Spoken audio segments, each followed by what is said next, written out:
ሰላም እንዴት ናችሁ? እኔ ደህና ነኝ። ይህ ሮሃ የስነ ምግብ አማካሪ ተቋም ነው። እንግዲህ በዛሬው ቪዲዮ በጣም ብዙ ሰዎች እየተቸገሩ ያሉበትን ይህን የፎረፎር ማስወገጃ ምግቦችን እናያለን።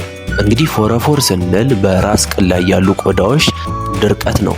እንግዲህ ይህ ደግሞ የስነ ምግብ ወይንም የአመጋገብ ስርዓት ችግር ሊሆን ስለሚችል እነዚህን የምጠቅስላችሁን የምግብ አይነቶች በመመገብ ከፎረፎር ችግር ራሳችሁን ማዳን ትችላላችሁ። እንግዲህ ይህን የፎረፎር ችግር ሊያጠፉልን ከሚችሉ የምግብ አይነቶች መካከል የመጀመሪያው ተልባ ነው። ተልባ በውስጡ ኦሜጋ 3 የተባለ ቅባት ይዟል። ይሄ ደግሞ በከፍተኛ ደረጃ በራስ ፀጉር ላይ ያለ ብግነትን ይቀንሳል።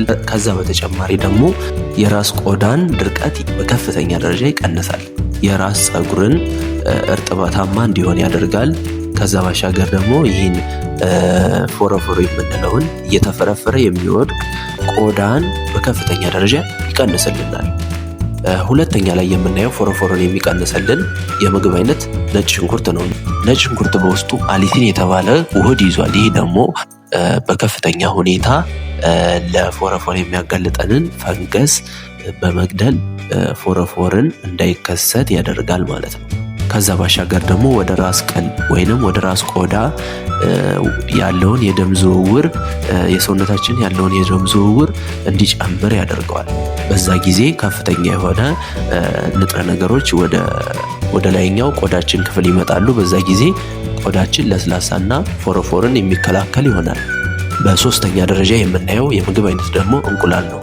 እንቁላል በውስጡ ዚንክን ይዟል። ባዮቲን፣ ፕሮቲን የተባሉ ወሳኝ ለፀጉር እድገት ወይንም ለጤናማ ራስ ቆዳ የሚጠቅሙ ንጥረ ነገሮችን ይዟል።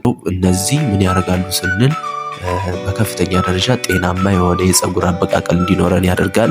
ከዛ ባሻገር ደግሞ በራስ ቆዳ ላይ ያሉ ሴሎችን በማነቃቃት ጤናማ ደረቅ እንዳይሆኑ እርጥበታቸውን ጠብቀው እንዲቆዩ ያደርጋል። በአራተኛ ላይ የምናየው የምግብ አይነት ደግሞ አቮካዶ ነው። አቮካዶ በውስጡ በከፍተኛ ደረጃ ቅባት ይዟል። ስለዚህ ይህ ቅባት ደግሞ በላይ በራስ ቅል አካባቢ ያሉ ቆዳዎችን እርጥበታቸውን በመጠበቅ ቅባታማ እንዲሆኑ በማድረግ ፎረፎርን በከፍተኛ ደረጃ ይከላከላል። ከዛ ባሻገር ደግሞ በውስጡ ያለው ቫይታሚን ኤ የራስ ቆዳ ሴሎችን ከኦክሲዴቲቭ ስትረስ የሚባል መጥፎ ሪያክሽን ይጠብቃቸዋል። አምስተኛ ላይ የምናየው ምግብ ደግሞ ሎሚ ነው። ሎሚ በውስጡ ቫይታሚን ሲን ይዟል።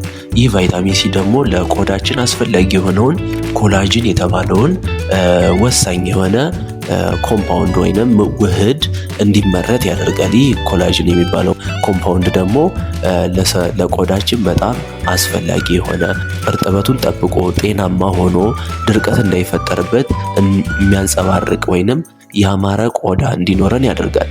ስለዚህ ይህ ደግሞ የሚጠቅመ ምንድን ነው? በራስ ቆዳዎች ላይ ያለውን ድርቀት በከፍተኛ ደረጃ ይቀንስልናል። ከዛ በተጨማሪ ደግሞ በራስ ቆዳ ላይ ያለ ድርቀትን ወይንም ደግሞ የፈንገስ እድገትን በከፍተኛ ደረጃ እንዲገታ ያደርጋል። ስድስተኛ ላይ የምናየው ደግሞ እርጎ ነው። እርጎ እንግዲህ በውስጡ በከፍተኛ ደረጃ ጤናማ ወይንም ጥሩ ባክቴሪያዎች የበለጸገ ነው። በከፍተኛ ደረጃ ጤናማ የሆነ የፀጉር እድገት እንዲኖረን ያደርጋል። ከዛ ባሻገር ደግሞ ፈንገስን በመቀነስ ፎረፎርን ይከላከላል። በሰባተኛ ደረጃ የምናየው ደግሞ ካሮትና ስኳር ድንች ነው። እነዚህ በውስጣቸው በከፍተኛ ደረጃ ቫይታሚን ኤን ይዘዋል። ይህ ደግሞ ለቆዳችን ወሳኝ የሆነ ንጥረ ነገር ነው። ለቆዳችን ጤናማ ሆኖ እንዲቆይ በማድረግ ስለዚህ ፎረፎርን እንዳይደርቅ በማድረግ ፎረፎርን ይከላከልልናል።